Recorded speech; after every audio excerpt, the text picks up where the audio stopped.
All right, you want to hear the dumbest thing I've ever heard in my life from Yeah, a friend in please. AI? Gives a task to a member of the team. Says, "Hey, we got to figure this out. You got to figure out AI and how we can expedite this entire process much more quickly, much more accurately." Guy turns around a few days later and says, "I'm not going to do that, man. Why would I train AI to take my job?" What is that expression? You're not going to lose your job to AI. You're going to lose your job to someone who uses AI. 3, 2, 1, go!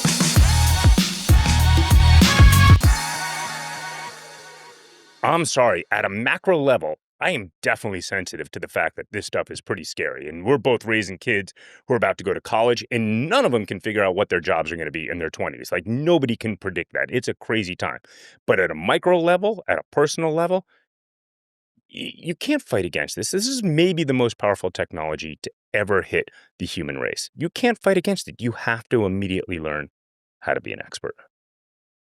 Yeah, I completely agree. A number of people have said this, like, the best thing you can do is just become really fluent in all of the different AI platforms. I think that kinda sets you up, but, like, you still have to understand the fundamentals of your discipline. Think about, the way we use it. Like, how are you gonna understand what a brand strategy is, or what are all the customer barriers are, or how to put together a SWOT analysis? Like, everything that you use, all the building blocks in creating great brands, uh, if you don't know the fundamentals, how do you know what the prompt should be into AI, right? So, there's it's just only gonna make you more powerful, right? So, yeah, I've heard that before, that statement, and yeah, it increasingly sounds more and more idiotic. Yeah. Oh, well said. That's the perfect summary point. So that said, let's take it from the top. Let's start at the broad level. Like, what do you think is the promise and what do you think is the reality of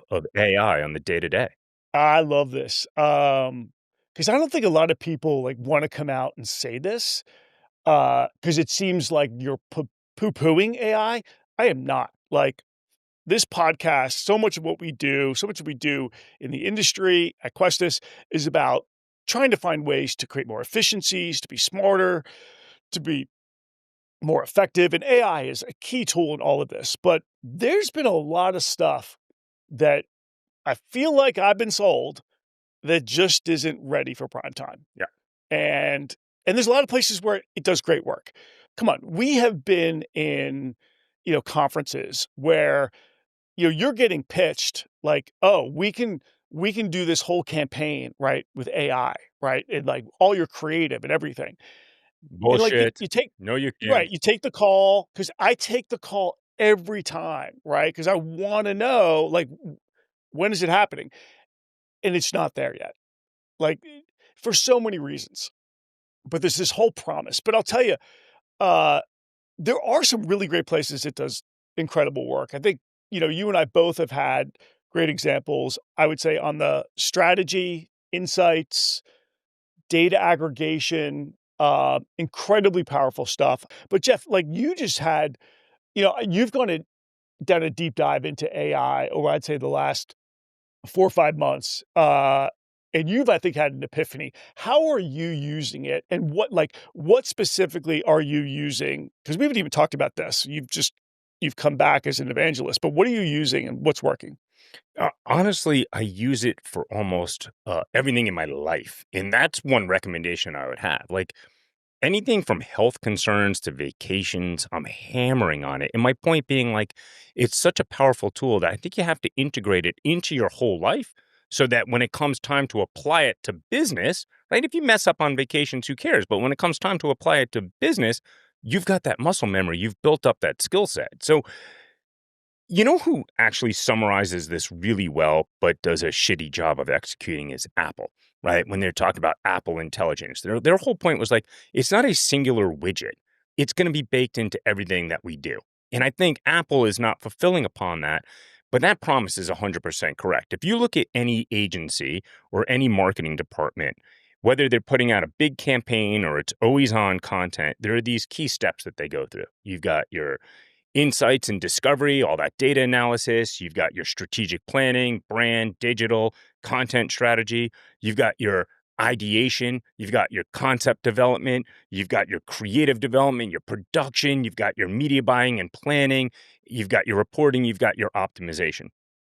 I don't think there's one single place where you could say, oh my God, it's all about AI. But AI is going to be woven into every single element of that production, Yeah. whether you put your own spin on it. But there's about 7, 8, 9 different steps that everybody goes through. And AI is a tool that goes along for the ride in every single step. Totally. And you know what's really interesting for all you like SEO, AI, search engine marketers? Ask ChatGPT how it came up with the answers.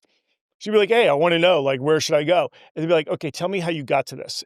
And they'd be like, "Oh, let me break it down for you." They're like, "I ranked these things, so I looked at these 3 accounts on YouTube because they are all about Japanese travel. Then I went to Reddit and I looked at posts over the last 12 months of people who have gone to Japan and what they've seen and who's got the most, likes and comments." Like, it gives you the whole breakdown of what it values most. Yeah, And look, that's gonna be your roadmap as a marketer to figure out how you build the right content and infrastructure to make sure your brand starts showing up at the top of a list when somebody asks about a trip to Japan. totally. So I failed to answer the question that you asked. And in a lot of ways, I'll consider this next point like the ADD guide to AI.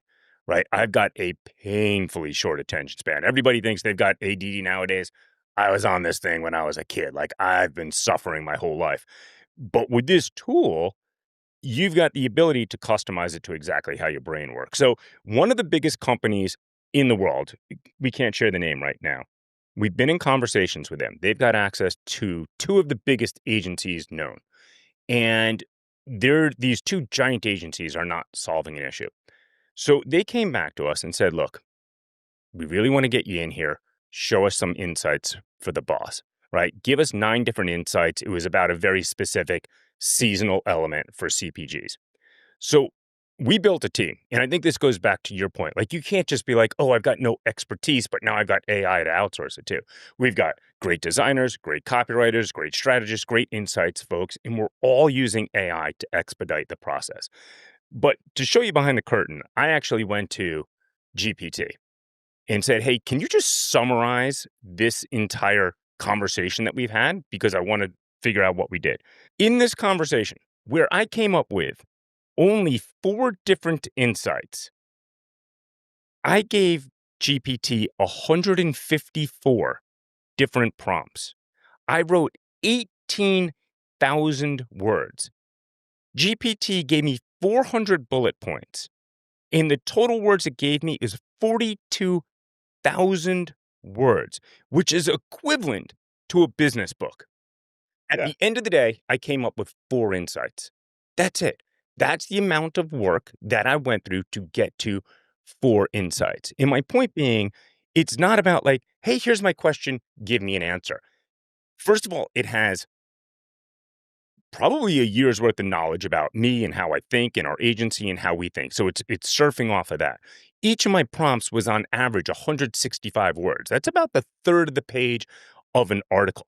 And then it's giving me, hey, here's 10 bullet points or 20 bullet points. Hey, wait a second. Let's pull into that third bullet point. Can we dig a little bit deeper? Give me 10 bullet points on that one. Wait a second. You're giving me what you're calling GPT, you're calling it data, but that's not data. Like, give me hard data. If you can't quantify it, it doesn't count. The point is, you're going back and forth and back and forth.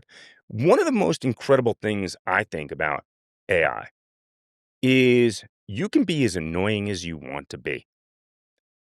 If you look at some of the most successful business people in the history of mankind, they didn't really care.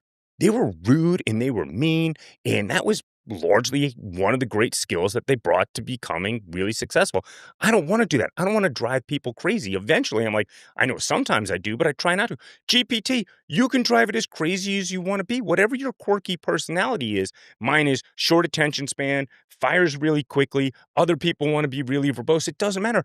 Do whatever you want to be annoying. It doesn't care. It's there along for the ride, right? You don't think in the background it's like, "Oh, fuck, here comes Rosenblum again with another fucking prompt." There's probably probably somebody that's like, "We have to charge him more, dude. I mean, it's 42,000 fucking words, and we're paying a flat rate with this guy." Like, yeah, they probably I do say please and thank you, which is a very awkward thing, but I continue to mind my manners. But I think the big lesson there is if you're looking for 3 or 4 key insights, that can still be hours and hours and Yeah, hours of work exchanging hundreds and hundreds and hundreds of yeah. bullet points till you finally get there. It expedites the process, but you're sure as hell not outsourcing the whole thing. No, 100%. Yeah, I think we're all kinda learning how to use these tools, and multiple iterative prompts, like, is like a must, right, to arrive at what you want. And then you gotta be careful because ChatGPT can, hallucinate. It can make up stats, like, we've seen it. And so once you find what you're looking for, you're like, "Oh, that's really interesting." You gotta go in and look at the sources and just prove that they're there. I've had times where it's been like, yeah, it's kinda merged 2 together and came up with its own stat. I'm like, "No, Or bullshit." it's a source and it's like, oh, some random blog from somebody who's like at Yes. a tiny vendor. Like, no, it's such a great point. Every pitfall and every mistake that's ever been out there is there, plus the hallucinations on top. So again, the point is like it's augmenting you as a human, it's augmenting you as a team. By the way, take everything I just talked about, multiply that by 3 or 4 because we needed like 9 different insights. I only had 3. So multiple Yeah. people are working on this whole thing. But yeah, it's a massive point, which is it will make mistakes even when it's not hallucinating. And now going down this whole rabbit hole of, the reality side, the promise and the reality. So the promise is like does all this stuff, and we've seen great things, especially on research and insights and strategy.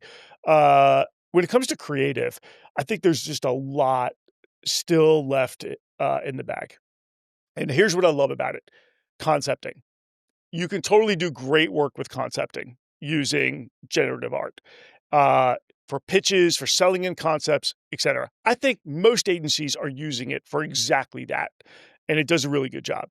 Where it falls short is actually using a generative piece of creative in a final go-to-market deliverable, ad, call it TV spot, whatever. And I think, for a number of reasons, it's just not getting there. One is, it can be hard to learn how to accurately prompt in these text to video worlds, and ultimately, you're not getting the right consistency. I think that's an easy thing to get over. The bigger one is if you've got intellectual property, like a car, right, or a hotel room, um, that's gonna be really difficult to create in some of these platforms, like whatever it's Midjourney or Sora, uh, and you can get really close, but the bigger problem is legal won't approve it because it's not the actual product. So they're going to end up getting sued, right? Because it doesn't actually represent your product, or it's false advertising because it's not actually it. That's the next big leap that I know they're all working on. If we can get over that, and you can get actual representation of your product that legal gives thumbs up to, sky's the limit. Sky will always be the limit, but I think you're bringing up this huge point, which is there are so many pitfalls that at this point, and I like to think in perpetuity, can only be addressed by elite human beings. If we're honest, like great businesses run by elite human beings, and you need people who are great at their job. Like once they fix that issue with the legal issue, there's going to be 6 other things. Like, and we've all seen the pattern recognition. There's never going to be a staple style easy button that outsources it to AI. And any agency, team, or vendor who claims that they have that is full of crap. Like, take the meeting, certainly, so you could see the pattern, but nobody's even coming remotely close. The best I've seen outside of the mid journeys and whatnot, which I want to ask you about, is usually just some skinning that sits on top of ChatGPT. I'm yet to see anything that ChatGPT can't do effectively I think that's on a the really good inside point. side. All of these vendors out there are basically sitting on top of an LLM, Yeah. right? Pick any AI vendor that's coming at you with some specialized AI service for just your industry. They have just built a custom interface and prompts that sits on top of an LLM, and then they're repackaging it to you. So you can do a lot of what they're doing by going straight to like a ChatGPT or Perplexity or whoever, or you can go and use these platforms. And I think there's a lot of value in this. It standardizes a lot of the way you receive and categorize your information. I think it also enables you to scale out some of the same prompts and same uh, let's call it deliverables or what you're getting back from these LLMs across multiple different divisions and different departments. I think all of that is super valuable. But when it comes to something brand new, we just haven't seen it yet. Uh, and I think I think that's okay. But they are at the mercy of when these LLMs will actually evolve and progress. That's when they'll progress. So you ask them, like, when is this coming? And the answer is always, well, we're not sure. Yeah. Right. We're working on it. All right, so I want to pivot over to the creative side a little bit because here's what happened also is what we realized is coming out of this exercise, everything is very dry and very corporate, right? So we got to run it up and put it into the language of a brand. The only way to really figure that out that I know of is we put it into the hands of our best copywriter who was able to create these great statements, who took it out of corporate speak and put it into something really endemic to the actual brand's tone and whatnot. Then from there, what we want to do is say, how do we take those tones and couple it with the data, which is not an impossible exercise for a human. It's just painful. Like that's just hard to great tone and great data. So you can actually take what was started by a copywriter, tie it together with a data point, and then say, hey, GPT, give me 10 versions of this where I'm blending that language with the data into something that's readable. And then usually that took like 3 or 4 back and forths. Okay, that's 10. Let's look at number 6. Give me 10 more on that, but modify this, etc. Ultimately, it worked great. That combination of that human intelligence and that artificial intelligence, and the copy was great. So then, as you can imagine, I started feeling pretty powerful. I was like, oh yeah, dude, this is the moment. Because as you know, Wizard of Oz back there. here it is, man. You kicked me out of the creative team on day 2. It's 25 years later. I've been trying to fight my way back in. I'm like, oh yeah, dude. I went up on Midjourney, which no longer requires Discord, right? I instantly spent whatever they asked for, half your money going into this thing. I got my membership Yep. on Midjourney. Dude, I was so ready to be the coolest dude in the room. I got instantaneously skunked. Like, dude, what? I couldn't make the most basic thing, which is, I think, really actually telling, which is if you're good at insights, GPT can get you really good really quickly. If you're good at design, I would imagine can help you bring those ideas to life really quickly. I have no design skills. I got crushed on Midjourney. So with that as the segue, can you explain to me, like, what is it like for you to successfully use Midjourney and other design tools to bring your ideas to life? How do you go about this? Midjourney and Firefly, which is Adobe or Sora, they do a decent job of getting you 70% of where you need to be. Um, I think the hard part is understanding um, basically the user manual for each one of these that gives you a window into how to control certain variables. And if you can understand how to use the tool, it's kind of like Photoshop. If you understand and become a master at really how to use the tool or Adobe Premiere, whatever you want to call it, then you can get what you want out of it. If you're just up there saying, I need a photo or a video of a dog in a backyard playing with an owner, like you're going to get 70% of the way there. It's going to be okay, but it's not How really going long to is a meet the good needs. prompt? If my prompts that I put in, first of all, required hundreds of prompts, but each one was like 165 words, do you find that it's usually a pretty large paragraph that you're putting in for your prompts? No, it's actually shorter. It's actually not that long, but you're much more concise with the use of your language. Mm. So you're using things like if you understand the tool, you know that you can talk to it the way a cinematographer would talk to it. So the type of shot you're looking for, right? I'm looking for straight on, low angle, overhead, like whatever it might be. So you get the kind of the shot.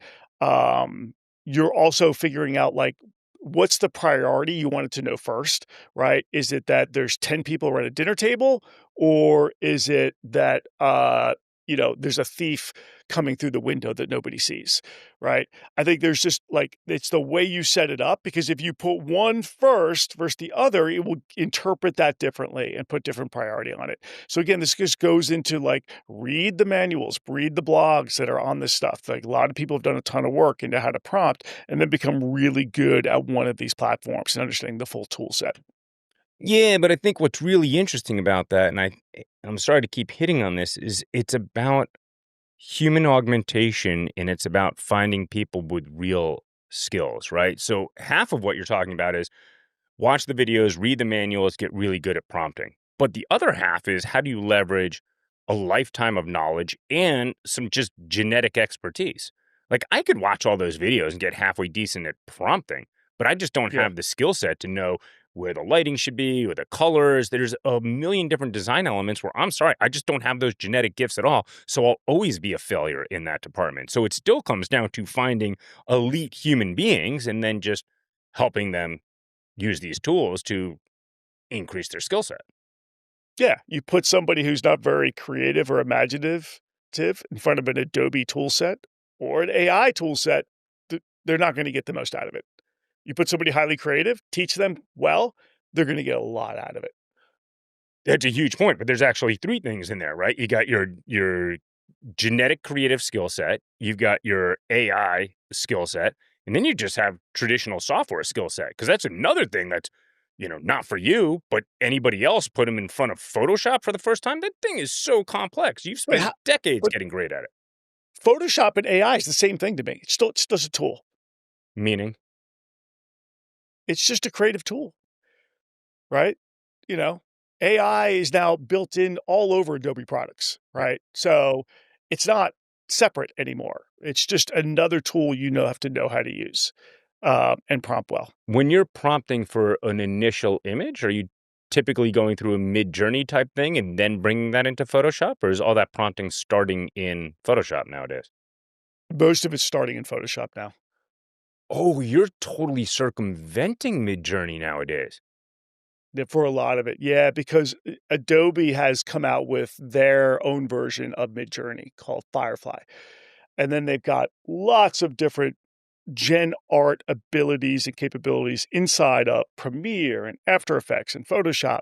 So I can take existing images and I can use AI generative art to change them. I can have it create a brand new image and then bring it in and merge it with something else. So yeah, That's funny. I had no idea. Adobe wins on this.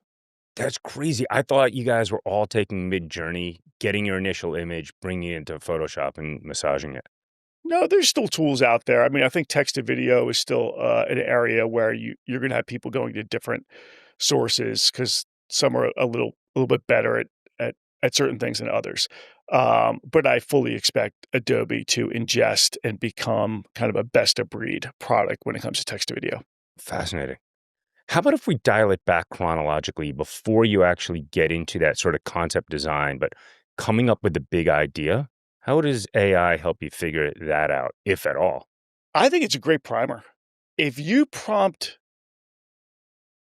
ChatGPT well, it can kickstart your campaign concepting 60 plus percent. It will give you ways in or territories, we call them, or little snippets of ideation like activations and tactics that will get your brain thinking. But you've got to really know how to prompt it to get that stuff. And to your point, you can't be afraid to challenge it. Yeah, Like, you can't be afraid to go and tell it you're not thinking big enough. You're not thinking disruptive enough. You're not being unexpected enough.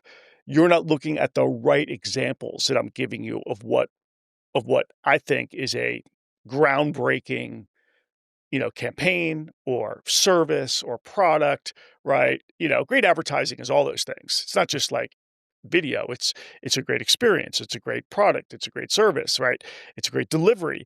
Uh, if you prompt it correctly, and this is where it literally sometimes it takes over a week to keep prompting it to get to like a good deck that you can then present internally and go, okay, here are the bones of where I think we're going to start. I think this is doing a really good job. dude, that And is then we iterate from there manually. it's such a great summary. And I love that you you quantified it, and I know you're just guessing at like 60%, but like, yeah, it's a great number. Like it's not even remotely close to 100%. It's taking out the sort of boring, sort of mundane, sort of pain in the ass, that brainstorming process of tons of shitty ideas and expediting it, but it's not even remotely close to 100%. We've started to do this, which is, we'll have other people brainstorm, and we'll come up with like campaign concepts that are built off the strategy. Uh, we will throw in an entire deck that was created by ChatGPT, but we won't tell anybody. So, and we'll all discuss the ideas that are in the deck, but people won't know that they came from a week's worth of prompting in ChatGPT to arrive at, let's say, 5 new ideas. So I've got, 10 to 15 on the table, but maybe 4 to 5 of them came purely from AI. And this is a great way to evaluate it, where you're not actually, blinded or coming in with some sort of preconceived notion that ChatGPT is just not a good creative partner. It is. So if we try to bring this all full circle, what is, now that we've been talking about it a little bit, what is the promise and what is the reality of AI? Whatever we say today, the promise will get a little bit bigger, or actually becoming a reality. What's not capable will shrink. So we've seen it every week. We're introduced to new players, new technology. So I think we're at this ratio of maybe the promise is 51%, 49 based, versus the reality. Every day that's going to continue to get bigger on the promise side. Like we're going to see major changes. I think that's what's so exciting about this space. And I think, every week we should have conversations about where new breakthroughs are happening that are actually working. Not that somebody launched a product and you can't use it, but like, where is it actually working inside of an organization where they're bringing something to market? I think that is my litmus test. They call it the Turing test, right? Where you could tell whether AI is real or not. My Turing test is, did it actually go into production? Did it actually see the light of day? I think to me, that is the most exciting thing we can do. One of the things that we were doing with our clients, if you have a service industry that doesn't require a hard physical product, I think AI should be at the front of your to-do list. How are we going to create AI-generated campaigns? Because I'm not constrained anymore by the fact that I might need an Audi automobile in my ad. I don't need that. I'm selling some sort of financial service. Like, how can we use AI and work with our legal and compliance teams to get this pushed through? Because we'll be able to iterate on campaigns and concepts at a rate 10x faster than we could do manually. And that is a game changer when it comes to going to market and getting traction. Yeah. Well said. And I think the other way that's really exciting is it gets us to shift away from looking at the world through the lens of the brand, meaning AI now enables us to look at the world through the lens of the consumer. Insights. What do they want? Channels. Where do they live? Content that they need. How do we ideate? What's working? What doesn't work? Let's optimize. Rather than being addicted to just a couple of channels, just a couple techniques, which is largely based upon superficial messages and repeating it over and over again, now we can look at the entire journey, all of the unmet needs, be it emotional and functional, and create the content that people want. And that's where you start getting that 10x performance, is not just on the cost reduction side, on the production level, but also just strategically looking at the world to truly empower that customer. Agreed. Well said. That's it for today. And thanks for joining us on Brand Champions. Have a great day. Brand Champions is a QUESTUS production.